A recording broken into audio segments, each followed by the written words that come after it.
All right, so you've given us this awesome guide on getting homes ready for winter, and we're all about efficiency here, right? You and I, we're on a mission to pull out those must-dos, the things people absolutely can't skip.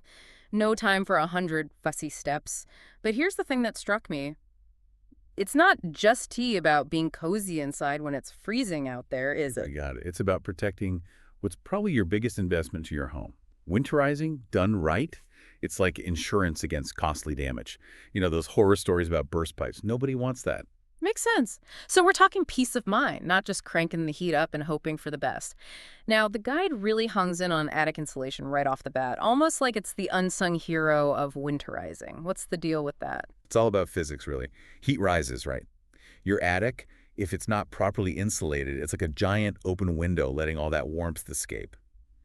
Good insulation acts like a lid on a pot, keeps the heat where it belongs.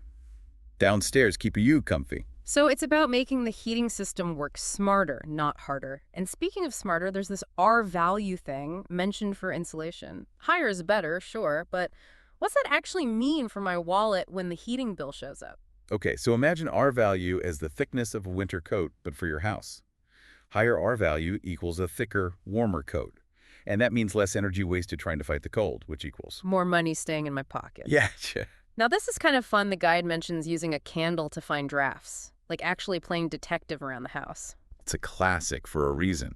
Seriously, you're looking for where that warm air is sneaking out, little cracks and gaps you might not even notice otherwise. The candle flame will actually flicker or even lean slightly if there's a draft. It's like money flying out those cracks. So, found a draft. What's the fix? Asking for a friend who may or may not have a very drafty front door. Weather stripping is your friend, or caulk, depending on the gap.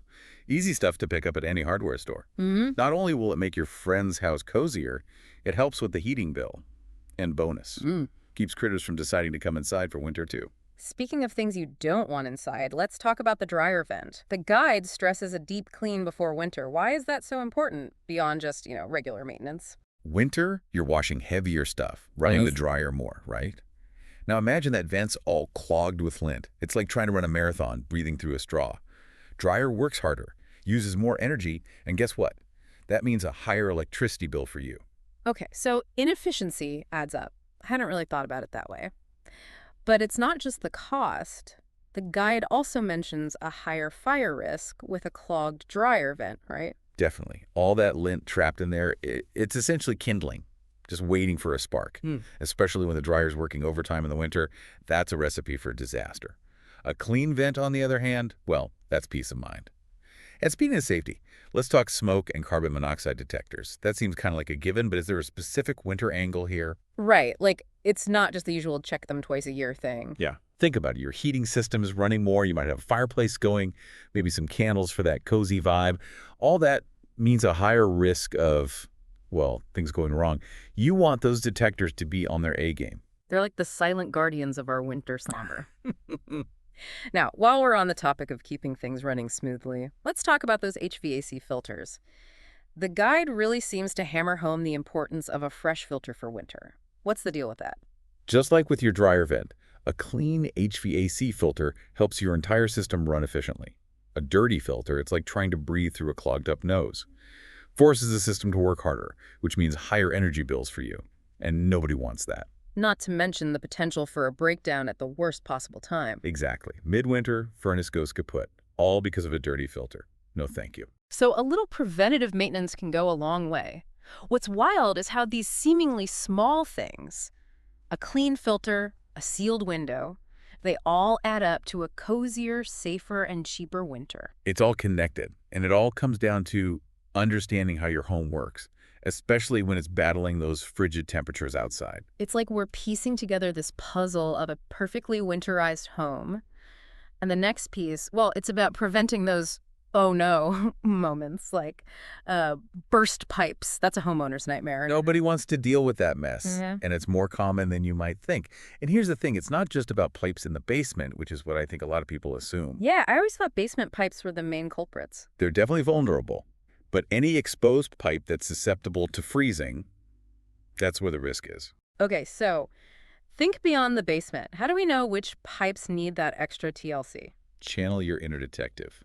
Picture those icy winds hitting your house, pipes running along exterior walls. Prime candidates. Through unheated crawl spaces, definitely. Attics, Yeah. oh yeah. Even under sinks that happen to be against an exterior wall. Those are all spots to check. So it's like those pipes are having their own personal winter, huh? Something like that. The good news is insulating pipes is usually a pretty DIY-friendly project. That's always music to my ears. Saves on those dreaded service calls. Exactly. A trip to the hardware store for some pipe insulation sleeves, and you're good to go. Love it. Simple solutions for big problems. Now, this one surprised me. The guide talks about rugs, like the decorative kind, as part of winterizing. How does that even work? It's all about adding layers of insulation, even to your floors. Think about it. Would you rather step out of bed onto a freezing cold floor in the middle of winter or onto a nice soft rug? My toes are already curling at the thought of that cold floor. Right. So a nice thick rug, especially in rooms with a lot of floor space, it acts as a barrier between you and that cold air.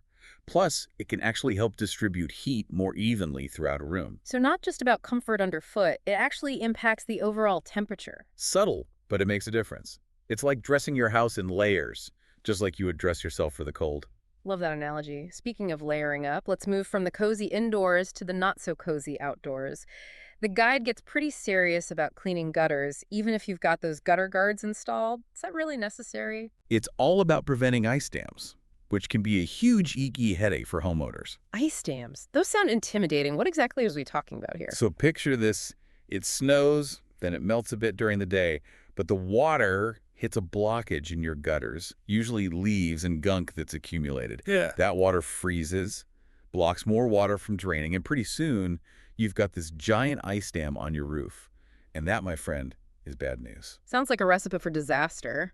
What's the worst that can happen with these ice dams? Well, that water trapped behind the dam, it has nowhere to go but up, under your shingles, into your attic, your walls. It can cause serious damage. Rot, mold, you name it.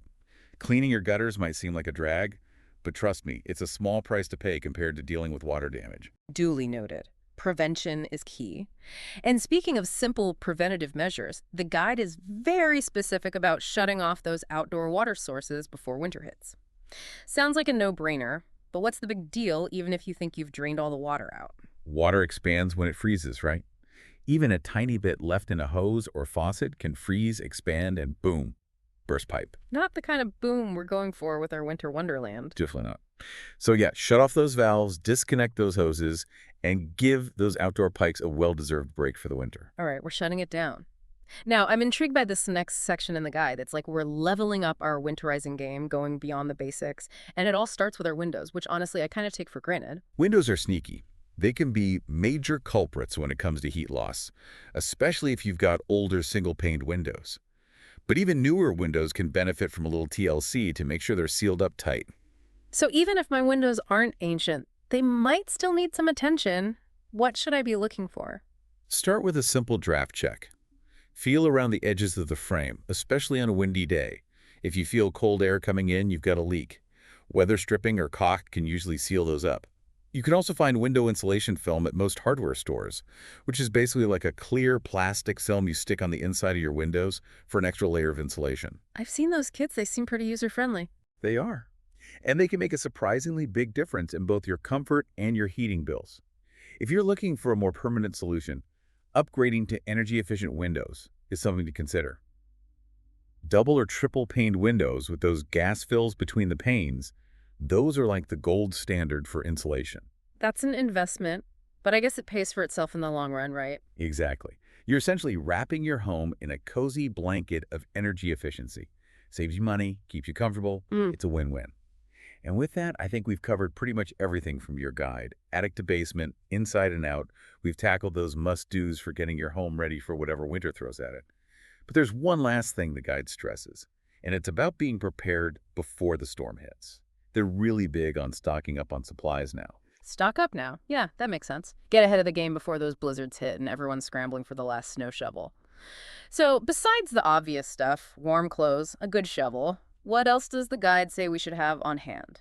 You know, just in case. Well, after that whole ice dam discussion, I gotta say a roof rake is a must-have. Seriously, it's a game changer. Lets you safely pull that snow off your roof, lightens the load on your house, and helps prevent those ice scams from forming in the first place. So it's like giving those gutters an assist, right? Keeping everything flowing smoothly, even when it's freezing outside. Roof rake, check. What about ice melt? Any tips on choosing the right kind? I feel like there are a million options out there. You're not wrong. And they're not all created equal.